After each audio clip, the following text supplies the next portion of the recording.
aspetti, facciamo il caso Batman Napoletano. Scusate per l'intro. Ma io sono scioccato. Scioccatissimo. Cioè, in questo video prima di tutto, vedete qua qui, in un nuovo video come l'ho messo nel post partita Napoli Como. È arrivata alle 6. Come ho detto, stavo a casa di amici a vedere la partita, quindi non potevo registrare subito il video. Però vabbè, ve lo portavo, avevo detto che o ve lo portavo domani o ve lo portavo ora. Ho deciso che domani porterò la Juventus, che ha vinto 2-1 contro la Cremonese, però vabbè. Tutti con il Napoli come finita 0-0. Come si porta un punto a casa? Posso dire?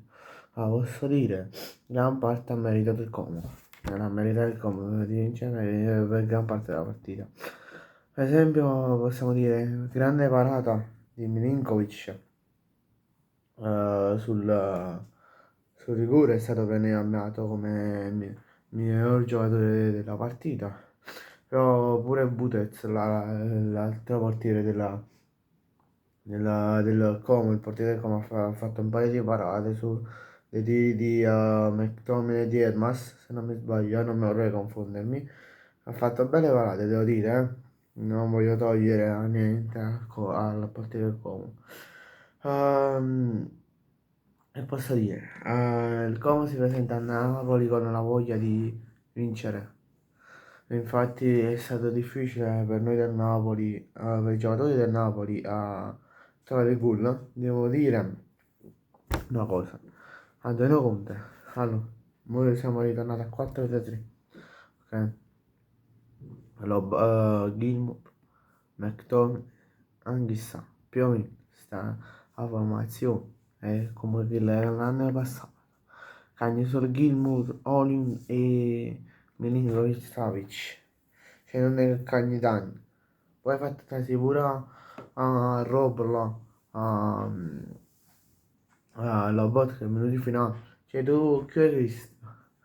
Ma lo può, cioè, cioè tu Napoli non puoi andare a svegliare negli ultimi minuti, cioè tu sei il Napoli, devi svegliarti almeno al 15esimo, cioè non è dici a Pupo Mais, no, tu devi, entrare, dovevi già entrare subito in partita, cioè stiamo scherzando, Antonio, cioè Antonio, ma fallo, cioè, boh.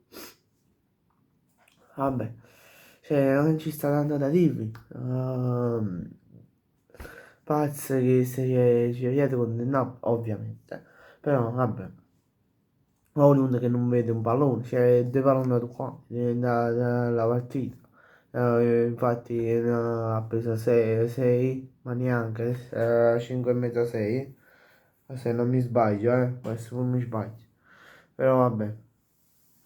Poi che c'è da dirvi, voglio, cioè, sto scioccato, sto scioccato, cioè, non lo so, vabbè, ragazzi, detto questo, c'è un prossimo video, nel video di domani, dove parlerò della Juventus, che ha fatto la prima vittoria con Spalletti, e ci vediamo in un prossimo video, mi raccomando, lasciate un bel like e iscrivetevi al canale, ciao.